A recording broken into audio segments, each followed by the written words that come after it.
Good afternoon বন্ধুরা।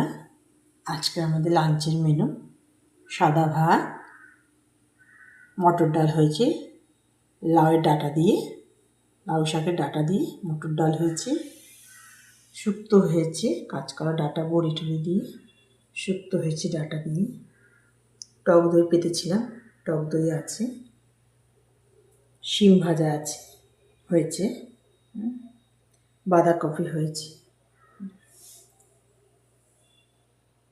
পোনা মাছের ঝোল হয়েছে, কাতলা কাটা পোনা চারা মাছ মিশিয়ে আমার ঝোল হয়েছে, হালকা ঝোল।